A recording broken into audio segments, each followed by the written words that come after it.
नमस्ते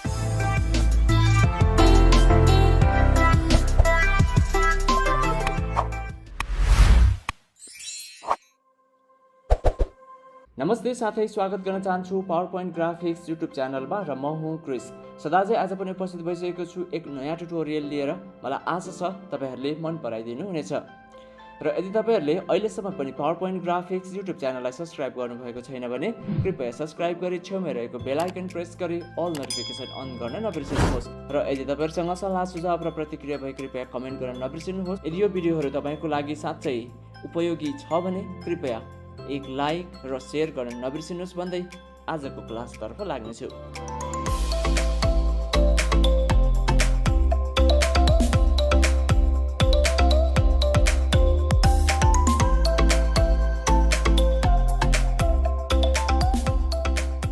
अब हामी हाम्रो कम्प्युटर स्क्रिनमा आइसकेका छौँ।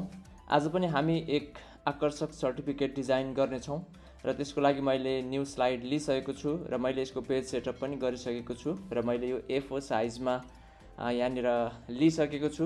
यदि तपाईँहरूलाई पेज सेटअप कसरी गर्ने भन्ने कुरा तपाईँलाई थाहा छैन भने कृपया योभन्दा अगाडिको भिडियो पुरा हेर्नुहोला। त्यसमा तपाईँले डिटेल्समा बुझ्न सक्नुहुन्छ। त्यहाँ मैले सिकाइसकेको छु। र अब चाहिँ हामी आजको सर्टिफिकेट डिजाइन गर्न लाग्नेछौँ। त्यसको लागि तपाईँ इन्सर्टमा जानुहोस्। त्यसपछि तपाईँले यो प्लग सेप लिनुहोस् र यहाँनिर ड्र गर्नुहोस् र यसको साइज आवश्यकता अनुसार तपाईँले बढाइदिनुहोस् र यो सेपलाई पनि तपाईँले घटाइदिनुहोस् र त्यसपछि तपाईँ एलाइनमा जानुहोस् र यसलाई एलाइन टु सेन्टर गरिदिनुहोस् र फेरि एलाइनमा गएर एलाइन टु मिडल गरिदिनुहोस्। त्यसपछि यो सेन्टर भागमा आउनेछ। त्यसपछि तपाईँ सेप आउटलाइनमा जानुहोस्, नो आउटलाइन गर्नुहोस् र यसको लागि तपाईँले केही कलर दिन सक्नुहुनेछ। त्यसको लागि तपाईँ सेप फिलमा जानुहोस्। म चाहिँ गोल्डन कलर दिनेछु। तपाईँको आफ्नो रिक्वायरमेन्ट अनुसार, तपाईँको चोइस अनुसार यसलाई डिजाइन गर्न सक्नुहुनेछ। त्यसपछि म यसलाई डुप्लिकेट बनाउने छु। त्यसपछि यसलाई म टेम्पोररी कुनै अन्य कलर दिनेछु, सपोज व्हाइट कलर। त्यसपछि तपाईँले यसलाई शिफ्ट की प्लस माउसको सहायताले यसको साइजलाई केही रिड्युस गरिदिनुहोस् र यसलाई फेरि तपाईँ एलाइनमा गएर सेन्टर एलाइन गरिदिनुहोस्।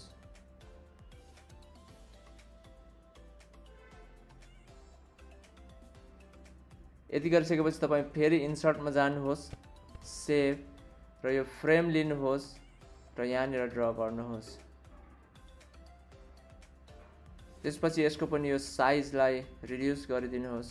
एलाइनमा जानुहोस्, एलाइन टु सेन्टर गरिदिनुहोस् र यसलाई फेरि एलाइनमा गएर एलाइन टु मिडल गरिदिनुहोस्। यदि गरिसकेपछि यो सेन्टर पोइन्टमा आउनेछ। त्यसपछि तपाईँ सेप आउटलाइनमा जानुहोस्, नो आउटलाइन गरिदिनुहोस् र सेप फिलमा गएर यसलाई पनि गोल्डन कलर दिनुहोस्। यसपछि तपाईँ फेरि इन्सर्टमा जानुहोस्, सेप र यो हाफ फ्रेम लिनुहोस् र यहाँनिर ड्र गर्नुहोस्। यसको पनि साइज रिड्युस गर्नुहोस्। सेप आउटलाइनमा जानुहोस् र नो आउटलाइन गरिदिनुहोस् र सेप फिलमा गएर गोल्डन कलर दिनुहोस्। त्यसपछि तपाईँले यसको यहाँनिर राखिदिनुहोस्, आउटसाइडमा राखिदिनुहोस् र फेरि यसलाई डुप्लिकेट बनाउनुहोस्। त्यसपछि तपाईँ यो दुवैलाई सेलेक्ट गर्नुहोस् र ग्रुप गरिदिनुहोस्। त्यसपछि यसलाई मिलाएर राख्नुहोस्। यसको साइज केही अप गरिदिनुहोस् र यसलाई फेरि एलाइन गर्नुहोस्।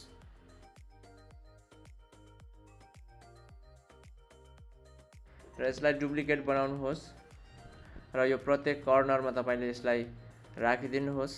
शिफ्ट की प्लस माउसको सहायताले यसलाई रोटेट गर्नुहोस् र यहाँनिर राख्नुहोस्।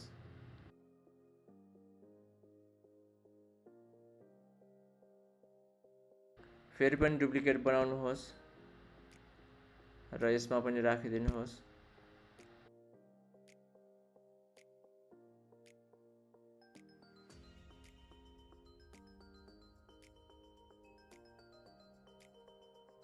यसपछि तपाईँ फेरि इन्सर्टमा जानुहोस्, सेभ र यो लाइनलाई लिनुहोस् र यहाँनिर ड्र गर्नुहोस्।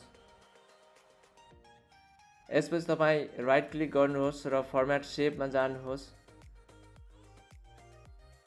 र यसको कलर चेन्ज गरिदिनुहोस् सेम एज गोल्डन कलर र यसको इन्ड एरो टाइपमा गएर ओभल एरो दिनुहोस् र बिगन एरो टाइपमा गएर पनि तपाईँ ओभल एरो नै दिनुहोस्। यसपछि तपाईले यसको यो विड्थलाई बढाइदिनुहोस्।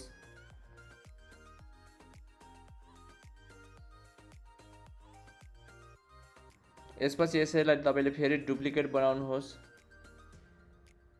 र यसको अपोजिट साइडमा राखिदिनुहोस्। यहाँनिर फेरि अर्को डुप्लिकेट बनाउनुहोस् र यसलाई रोटेटमा गएर रोटेट लेफ्ट बाई 90 डिग्री गरिदिनुहोस्। त्यसपछि यसको साइज तपाईले केही रिड्युस गर्नुहोस् र यो साइडमा राखिदिनुहोस्। यसलाई अझै तपाईले स्मल बनाउन सक्नुहुन्छ र यसलाई फेरि डुप्लिकेट बनाउनुहोस् र यसको अर्को साइडमा तपाईले राखिदिनुहोस्। यति गरिसकेपछि हामीले लगभग हाम्रो डिजाइनलाई कम्प्लिट गरिसकेका छौं। अब हामी यसलाई यो ब्याकग्राउन्ड डिजाइन गर्नेछौं। त्यसको लागि तपाईँ यसलाई सेलेक्ट गर्नुहोस् पहिला र तपाईँ यसलाई प्याटर्न फिल दिन सक्नुहुन्छ र प्याटर्न फिलमा क्लिक गर्नुहोस् र यहाँबाट तपाईले कुनै एउटा प्याटर्न सेलेक्ट गर्न सक्नुहुन्छ। अहिलेलाई म यो फर्स्ट प्याटर्न नै दिनेछु र यसको कलर चाहिँ म चेन्ज गर्नेछु गोल्डनमा। त्यसपछि यो मेन ब्याकग्राउन्ड कलर पनि तपाईले चेन्ज गरिदिन सक्नुहुन्छ।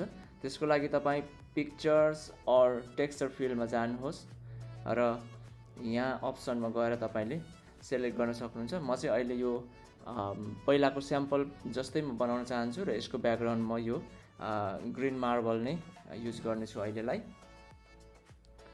यसपछि तपाईले यो एरियामा अब आफ्नो डिटेल्स, कम्पनीको लोगो र ब्याच कार्डहरू पनि तपाईले राख्न सक्नुहुनेछ। मैले चाहिँ भिडियो लामो नहोस् भनेर यहाँ रेडी गरेको छु र यो ब्याच कार्ड तपाईलाई यदि बनाउन आउँदैन भने यो भन्दा अगाडिको भिडियोमा मैले सिकाएको छु डिटेल्समा। कृपया अगाडिको भिडियो तपाईले चेक गर्नु होला र फुल भिडियो हेर्नु होला। त्यसमा तपाईले यसको डिटेल्स पाउनुहुनेछ। म अहिलेलाई यही कपी गर्ने छु र त्यसमा राख्ने छु र यसमा पेस्ट गरेर यहाँ म यसको पोजिसन मिलाउने छु। त्यस्तै गरी अब यो एरियामा तपाईले आफ्नो इन्स्टिट्युट अर्थात् कम्पनीको लोगो पनि राख्न सक्नुहुनेछ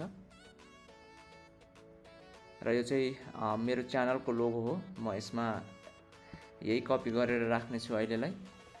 यसपछि तपाईले यहाँनिर सर्टिफिकेट डिटेल्स लेख्न सक्नुहुनेछ जसलाई चाहिँ म कपी गरेर नै राख्ने छु। मैले चाहिँ यहाँनिर डेमो टेक्स्ट रेडी गरेको छु, यही नै म राख्ने छु।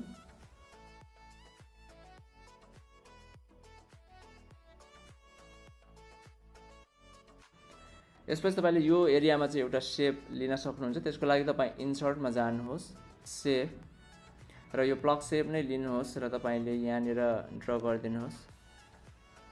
त्यसपछि शेप आउटलाइनमा जानुहोस् र यसको पनि नो आउटलाइन गरिदिनुहोस् र शेप फिलमा गएर यसलाई पनि तपाईले गोल्डन कलर नै दिनुहोस् र यहाँनिर राम्रोसँग मिलाएर राख्नुहोस्।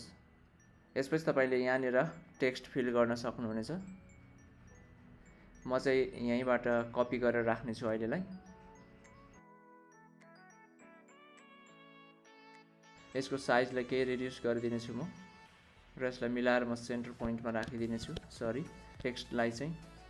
त्यसपछि तपाईले यहाँ तलपट्टि तपाईले जसलाई सर्टिफाई गर्दै हुनुहुन्छ उसको नाम र थर नेम एन्ड सर नेम राख्न सक्नुहुनेछ। म यहीँबाट राख्ने छु। यो चाहिँ मेरो च्यानलको नाम हो।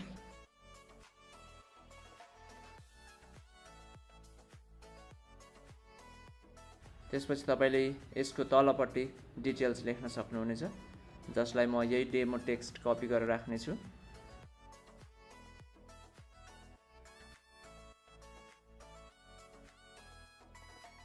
र अब फाइनली तपाईले यहाँनिर एउटा डेट र यहाँनिर सिग्नेचरको अप्सन बनाउन सक्नुहुनेछ जसलाई पनि म यो डेमो टेक्स्टबाट नै सेलेक्ट गरेर राख्ने छु।